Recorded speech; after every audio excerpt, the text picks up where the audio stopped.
สบายดีท่านผู้ชมที่เคารพนำท่านผู้ชมมาติดตามข่าวกีฬา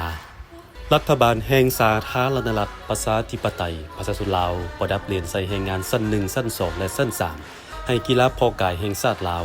ภายหลังสร้างเกียรติยศชื่อเสียงให้ประเทศชาติโดยเฉพาะการคว้าเหรียญคำชิงแชมป์โลกครั้งประวัติศาสตร์รวมทั้งชิงแชมป์อาเซียนและชิงแชมป์อาเซียน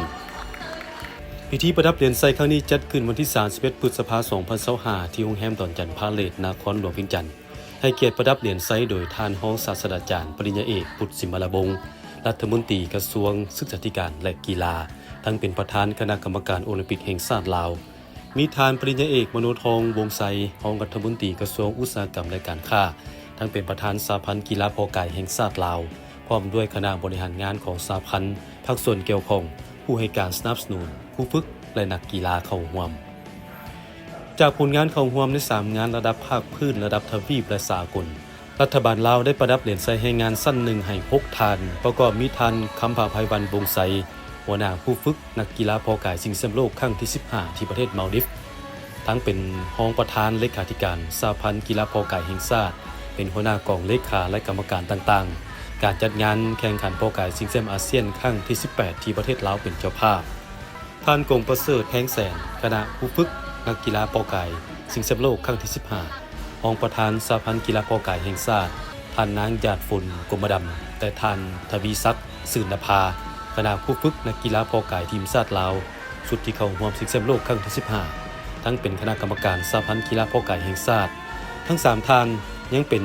คณะกรรมการจัดการแข่งขันพอกายชิงแชมป์อาเซียนครั้งที่18ที่ประเทศลาวเป็นเจ้าภาพและเป็นกรรมการตัดสินกีฬาพอกายโลกพร้อมกันนี้ก็มีท่านนางจินตนาคำบุญเฮืองนักกีฬาพอกายทีมชาติลาวเจ้าของ1เหรียญคำ2เหรียญเงินแข่งขันพอกายชิงแชมป์โลกครั้งที่15 2เหรียญคำแข่งขันพอกายชิงแชมป์อาเซียนครั้งที่18และเท่าคำลาสามวงศ์นักกีฬาพอกายทีมชาติลาวเจ้าของ1เหรียญคำ1เหรียญทองแข่งขันพอกายชิงแชมป์โลกครั้งที่15 1เหรียญเงิน2เหรียญทองพอกายชิงแชมป์อาเซียนครั้งที่18พร้อมกันนี้ก็ได้ประดับเหรียญใส่ให้งานสั้น2ให้4ทานประกอบมีทานปริญญาเอกมโนทองวงไซรองรัฐมนตรีกระทรวงอุตสาหกรรมและการค้าประธานสหพันธ์กีฬาพอกายแห่งชาติประธานจัดการแข่งขันพอกายชิงแชมป์อาเซียนครั้งที่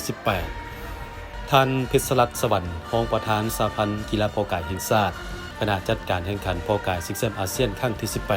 18ท่านนันทลักษณ์สุนาเคนผู้ฝึกนักกีฬาพอกายทีมชาติลาวร่วมงานแข่งขันพอกายชิงแชมป์อาเซียนครั้งที่56และงานแข่งขันพอกายชิงแชมป์อาเซียนครั้งที่18ท่านอินกรศรีวิไล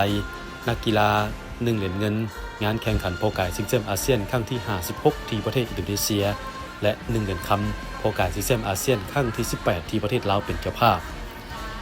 แล้วก็ได้ประดับเหรียญใส่ให้งานสั้น3ให้6ทานประกอบมีทานดาวทวีเทพสุวรรณหัวหน้าคณะเดินทางพอกายชิงแชมป์โลกครั้งที่15และชิงแชมป์อาเซียนครั้งที่56ท่านสันติสุขดวงแก้วมณีคู่ฝึกและนักกีฬาที่ได้1เหรียญทองพอกายชิงแชมป์อาเซียนครั้งที่18ท่านสุธิดาวีวงสุธิคณะผู้ฝึกนักกีฬาร่วมพอกายชิงแชมป์อาเซียนครั้งที่18ท่านนางเกียงคำหมื่นดวงคณะผู้ฝึกนักกีฬาร่วมพอกายชิงแชมป์อาเซียนครั้งที่18ท่านคำลิงเจริญนักกีฬา1เหรียญคำพอกายชิงแชมป์อาเซียนครั้งที่18และท่านแก้วตาภาพิลมลาซักนักกีฬา1เหรียญเงินชิงแชมป์อาเซียนครั้งที่18ในพิธีดังกล่าวยังมีการประดับเหรียญการให้งาน12หน่วยใบย่องๆคันรัฐบาล10ใบและใบย่องๆคันกระทรวง12ใบมอบให้แก่คณะบริหารงานสหพันธ์คณะผู้ฝึกนักกีฬาและผู้ให้การสนับสนุนกีฬาพอกาย